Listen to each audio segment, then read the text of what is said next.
Dawn in a European capital. A missile hits a block of flats. The blasts destroyed apartments across 3 floors. Firefighters rescued the injured. So far, miraculously, there are no reports of any deaths. We managed to escape. We were in the kitchen. We were lucky. It was a direct hit into the living room. My wife and elder child have their legs broken open. The younger was taken somewhere by the rescuers. I am looking for him now. Today, Ukraine's president posted this from the streets of the capital. There is a lot of fake information on the internet now, saying that I am calling for our army to lay down its arms and that an evacuation is underway. Well, I'm here. We will not lay down any weapons. We will defend our state because our weapon is our truth. And still the missiles come. Here, a residential building in the centre of Kyiv. It's not clear if there were any casualties.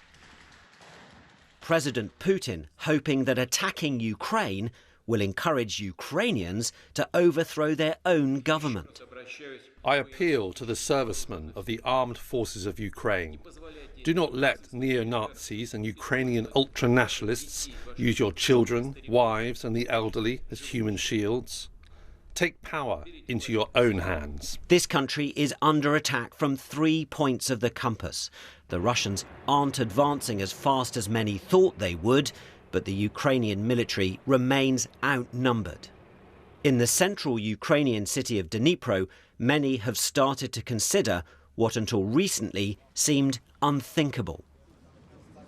I don't want to lose my country. I love it so much, you can't even imagine that.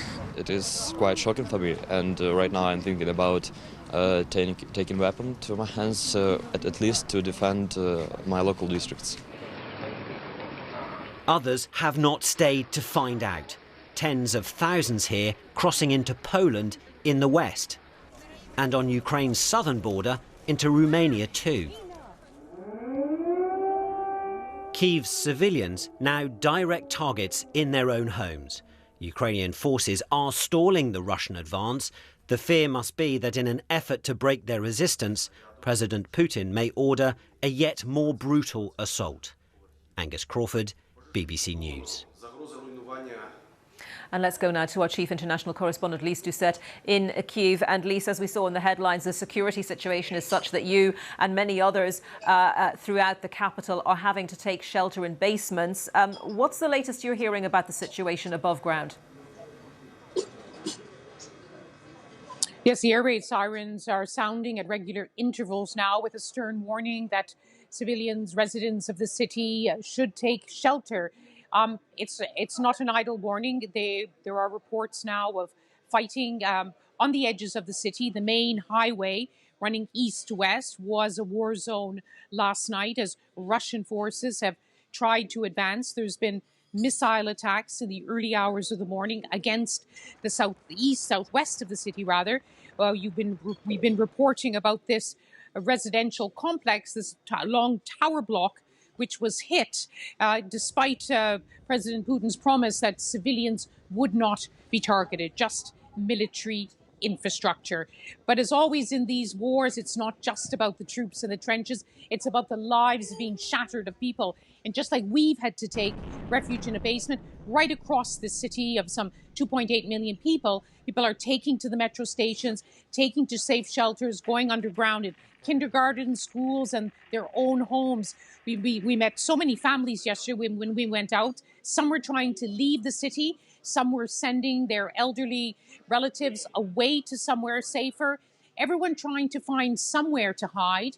But in the midst of this, too, there is defiance of so many Ukrainians signing up to fight. There's an office very close to this basement where people have been getting guns, signing up even at this hour to fight for their future, for their family's future, and indeed for the very existential future of their own country. And Lise, that was a tone struck also by President Zelensky, wasn't it, in his latest message a short while ago? He said we will overcome, and he seemed defiant, but he also seemed pragmatic, I guess, in that appeal for help, saying anyone who wants to come and fight to help us defend ourselves, we will arm you. And a recognition from him, I guess, in that statement of what a tough job they have on their hands to stave off the Russian forces. And these kind, we call them asymmetric warfare, where one side seems hopelessly outnumbered, outgunned by the other. For Ukrainians, and we've heard it from President Zelensky, we heard it from Vitaly Klitschko, the mayor, who's a champion boxer in another life, basically this morning taking to the streets and saying, we are still here, we survived the night, and Russian forces are not in the center of the city. Just surviving is seen as a success. But of course, this is just the beginning of what could be a very long, drawn-out battle. And President Zelensky, former comedian, as many people like to mention, but now he's a wartime president. And I know from being here for many weeks that he hardly a day goes by, and sometimes twice a day, he addresses the Ukrainian people directly in one very emotional speech. Before the invasion began, in fact, hours before, he appealed directly to the Russian people. He switches from Ukrainian language to speak to his people, then switches to Russian to speak directly to the Russian people, urging them not to wage in war against their neighboring. There's so many deep personal historical connections between the Ukrainian people and the Russian people, not in that same way that President Putin has said that the country should not exist because it's an inexorable part of Russia itself. But yes, he has used these messages calling on citizens to remain calm. That has been his mantra for many weeks now, and he's still saying that at the same time as his defense ministry is urging people to sign up, no combat experience necessary. Any man now between the ages of 18 to 60 could be called up, but there's so many volunteers. People also being told yesterday to prepare Molotov cocktails to take on the invading forces. So this is not just army to army, it is very much the army against the people as well.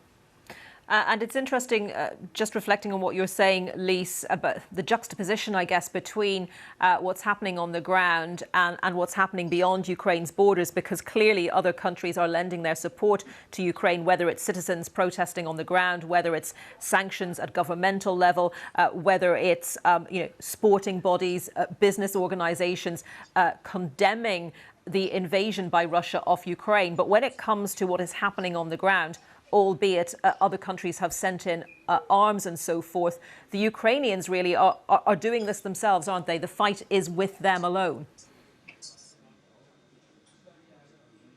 It's quite an extraordinary moment of history. It's a moment where we are reminded hour after hour, day in, day out, it matters. It matters most of all to the people of this country now under attack. It matters to the neighboring countries, including those of the NATO alliance, who have now invoked Article 4, asking for more protection because now they too feel threatened. It matters in London, where, as you say, it's not just the soldiers and military leaders, it's diplomats, it's sportsmen, it's filmmakers, it's artists.